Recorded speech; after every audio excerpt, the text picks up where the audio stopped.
rotēju. Nu, sen jau. Tā, kad bija pirmā siltā diena, man liekas, jau pirms kādu mēnesi. Marta, man liekas, Marta. Bet tad bija tā, mazliet, bet tagad jau regulāri. Katru dienu mēs braucam uz darbu, atpakaļ. 4. līnijā. Ļoti skaisti šosei.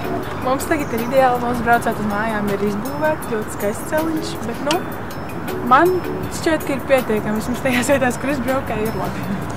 Nu, gājēji dažreiz iet pa riteņbraucēju celiņu un tad sāk bļaut virsū. Vai mēs braucam pa viņu? Viņi domā, ka mēs braucam pa viņu ietīt, bet īstenībā ir otādāk. Bet, tā jau uzzina un tad visi aizmuk.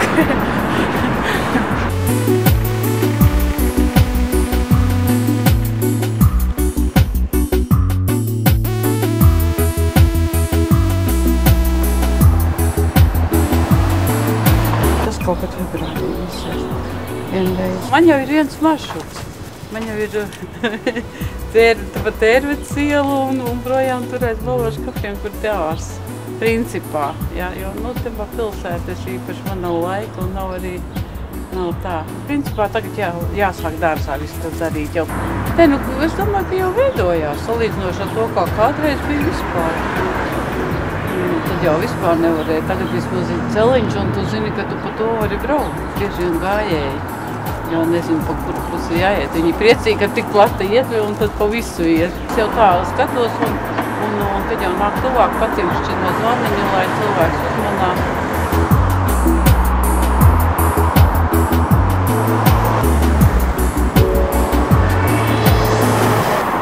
Braucu cauri un cauri. Ir visu ziemu braucu. Dzīvoju Jelgavā Klijāna ceļā. Ir braucu uz pilsētu. Ir uz Rapa masīvu uz veikalu. Braucu cauri un cauri. Man pietiek. Jā, man pietiek. Es arī nebraucu ar kādu ātrumu. Es lēnā garā var teikt, tā kā gan līdz kājā nejo. Tā es pārvietojos, man ir vieglāk velosipēdu nekā kājā. Man ir nekā 70 gadi. Es ievēroju satiksmes noteikumus, man ir pašam autovadītāju tiesības.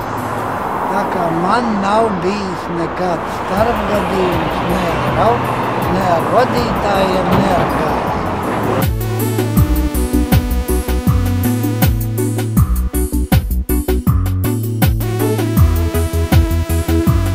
Nebija tik daudz sniegs šogad. Braucām visu caur ziemu. Mums ar puika abiem diviem ir skrējritenis. Un tētim ir tā kā longboards, tā kā skateboards. Un tad mēs visi kopā tā pārvietojamies. Puika vēl īsti nebrauc ar riteni. Mums šitā patīk. Mēs dzīvojam kādreiz ārzemēs un tad ar šitādiem visur pārvietojās. Viņas ar kompaktiem mēs bagāžniekā. Un visur tik līdzi. Tā pēc dārziņa, tad mums katru vakaru, ka ir labs laiks. Tā kā galīgi līdz, tad mēs varbūt nebraucam, bet tā kā ir labs laiks, tad mēs 5 reizes nedēļā, 4 reizes nedēļā. Labāk nekā pastaigi. Vasarā vēl paņem uzmet mugursomu, un tad vēl līdz promenādei, nopeldās, apakaļ. Pa tiem galveniem maršrutiem jau var izbraukt. Jā, ļoti labi teikt, uz lielās ielas tas bruģīts ir tāds gludāks. Šitiem te, piemēram, viņš ir tādām grupītēm un tad vairāk drebina. Un tad ir grūtāk, bet pa lielo ielu visā garumā un pa promenādu jaunota. Čaksas bulvāri ir tāds jauns buļģīts, viņš tāds ļoti taisns un ļoti labi sagumi un arī tie veloceliņi ir. Un es pamanu aizvien vairāk cilvēku riteņbraucēji ievēro to, kad ir riteņbraucēji celiņi. Un ja puika brauc kaut kur netur, tad mūs arī aizrāda, ka mēs netur esam iebraukuši. Ļoti pozitīva, mašīnām tā, ka mēs viņām pa ceļam nevandam, mēs pa braucamo daļu nebraucam. Puika vēl tāds mazāks, ja viņš nevienmēr dod ceļu, un tad kājai ļoti saprotoši. Visbiežāk dod ceļu tādam, kas varbūt pats nedod ceļu.